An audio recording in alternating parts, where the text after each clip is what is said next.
Hello everyone, welcome to my channel. I am your host Pratik Anjay, and today we are going to discuss about EDA. EDA stands for Exploratory Data Analysis. So I am today going to show you a very amazing library that is called Switwitch, and it has recently came into the market and it has amazing results with respect to the performing exploratory data analysis. So we will go through the code one by one, but first let me explain you a little bit about what is exploratory data analysis. So let me take you to the Wikipedia page of exploratory data analysis and what they talk about this. So they are talking like in statistics, exploratory data analysis is an approach to analyzing data sets to summarize their main characteristics, often with visual methods. A statistical model can be used or not, but primarily EDA is for seeing what the data can tell you beyond the format modeling or hypothesis testing task. So it is talking about whenever we get the data, first we have to understand what my data is talking about. We can do it with the visual effects, and we can analyze in different parameters. We can look for the stat of the data, we can see the count, we can look for the missing values, we can see the repeated values, we can look for the feature scaling, feature engineering. There are so on, there are many things we have to consider first before we have to put our data into the modeling thing. So EDA is very much important. Most of our time will go into the EDA thing. We have to explore the data, we have to understand data, and we have to funnelize the data, which sort of data will go into the model. So let me explain you the cycle of the data science, and I will show you where EDA stands. If you see the cycle of data science, our first thing is business understanding. Business understanding in the sense understand the business, understand the problem requirement, understand each and everything of the problem so that you and your client, or you and what the problem is, are on the same page.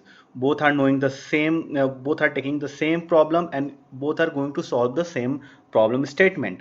Then you have to collect the data as per your requirement. Whatever the problem statement is or whatever the requirement is, you have to collect the data that is going to help you, or that is going to solve you that business problem.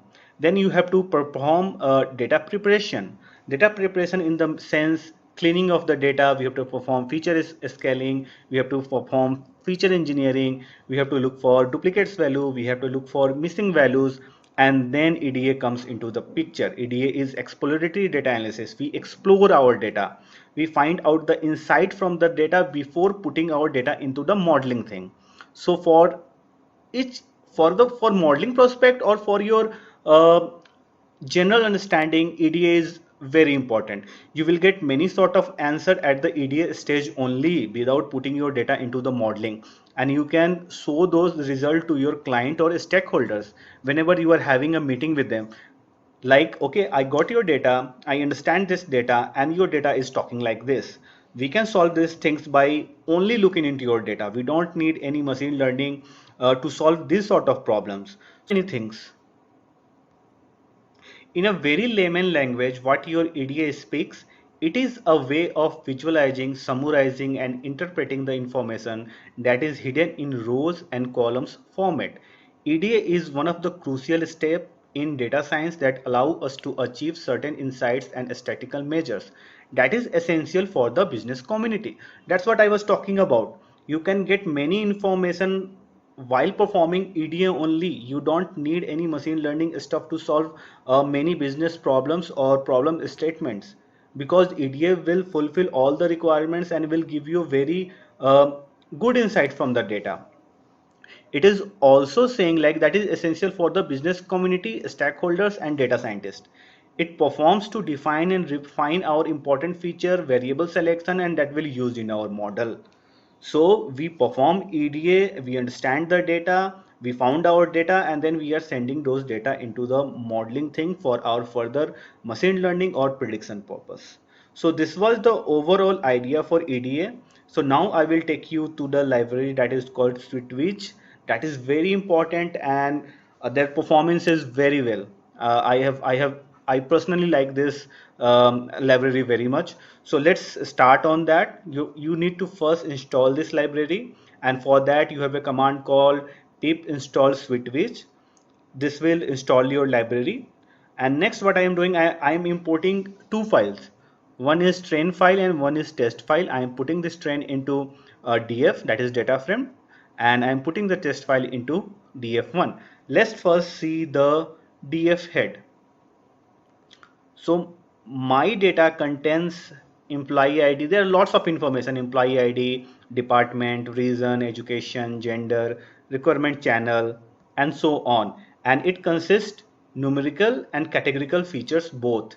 So this library by itself able to understand which is numeric, which is categorical, and what each and every features are talking about. This is the main command where I am using my SweetWiz library. If you see, I am importing my SweetWiz library as SV. I am importing as a SV for that, for using it here. And then I am putting sv.analyze. This is for the analyzation purpose. So I am putting here sv.analyze. I am giving my data frame, and then I am putting my target variable also. In this scenario, my target variable is promoted. We are going to solve, or we are going to predict on this target variable. So let me run this command. So see, all the it is working on each of the columns. If you see, columns are coming, and the machine is performing his task on that. You will see the progress also over there. So as the bar chart is progressing, now it is working on the target. Once it will be ready, then we will be able to see our result. So it is still working on that. See the progress chart, you can see. So if your variable is more, if your features are more, columns are more, it will take some amount of time. See, now my command has run through. Now we can visualize our result here. So this is the command to show the EDA result. We are using dot show HTML command for that. It will create a HTML page where all the visualizations and result will be available. Let's run this for you. And the report has came over here. If you see, it is containing whole data. This is promoted, employee ID, department, reason. You will see all the columns over here. You will find good visualization report, all data status. So why this is black? This is our target feature. The target features will come first. It is coming as each promoted, and if you see, it is talking about how many zeros are there, how many one are there, and if you also see what is the percentage of that.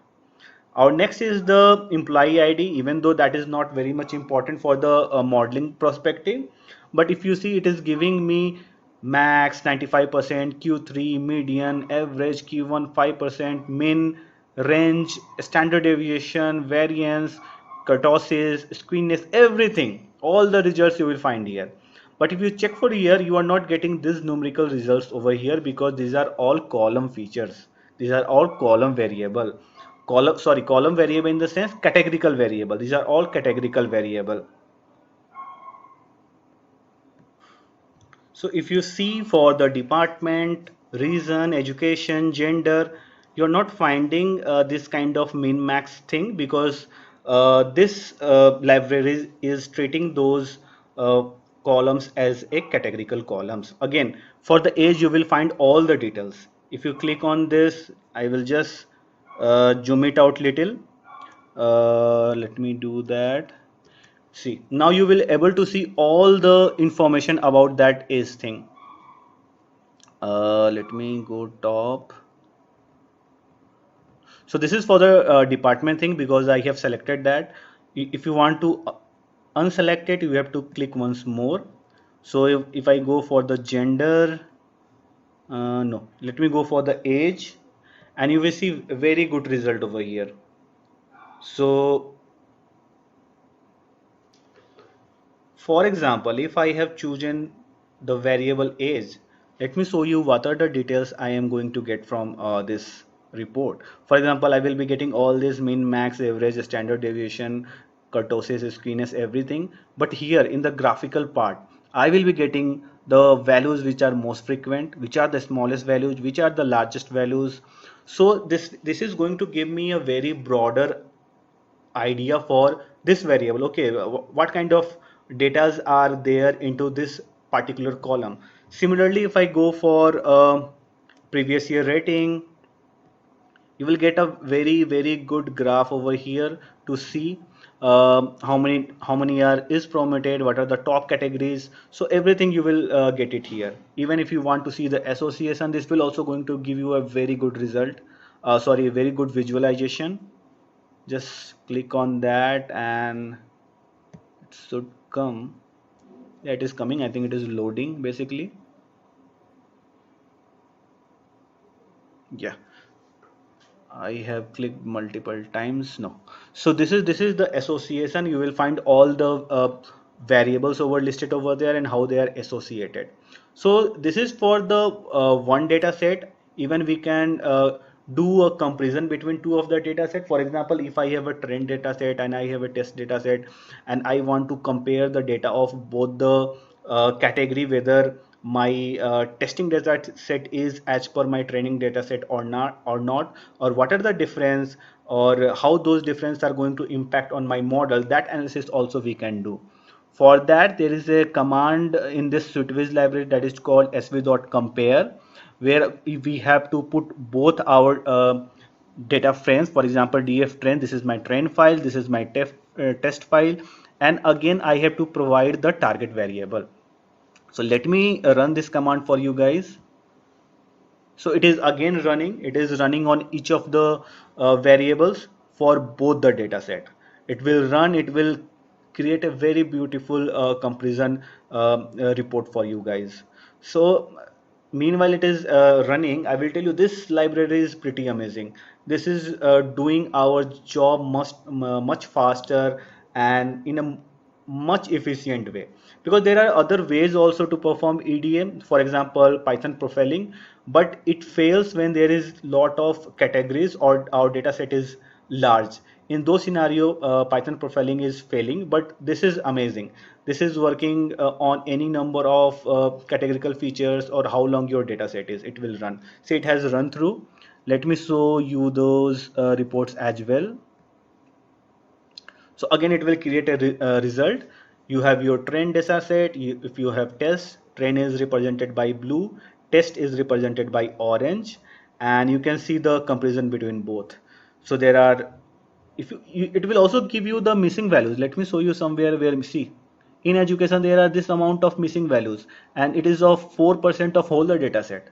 See how amazing it is calculating everything and what sort of analysis it is giving you. If you compare here, you will see, okay, max for train is this much, max for test is this much, range for test is this much, train is this much. What is their bar graph for that? So let me just zoom it out. You will see more details. It is also talking which are the numerical association, which are the categorical association, what is the most frequent values, what are the smallest values. So it is going to give you analysis for each and every variable, and like you are just writing a 3 line of code, and it is giving you the entire picture of your data set. So for example, you are working on a project in real time and there is a time constraint and your client wants to see a visualization of your data. This is pretty amazing library to use it and represent them in a very short span of time, because you are just running 3 cores and it is hardly taking 5 to 10 minutes. So in 5 to 10 minutes you are going to understand all his data. So this was the SweetWiz library, and this is their official page also. You can please go through this. They have lots of information over here. If you see all the details they have mentioned with the explanation, please go check this page also, understand it, so that you will get more better understanding. Even there is a special thanks. They are telling that Pandas profiling was the original inspiration for this project. So anyway, they are inspired by this Pandas profiling, but they are performing well than Pandas profiling. So this was all for today's videos. I believe this was helpful for you guys.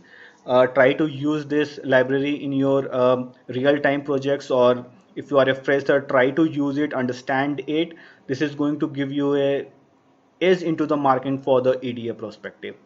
So thank you guys. Please like and subscribe my channel, and I will be bringing more this kind of videos, or any new libraries coming into the market. Also, you guys can suggest me, put into the comment the topics you guys want me to make a video. Thank you guys. Thanks all.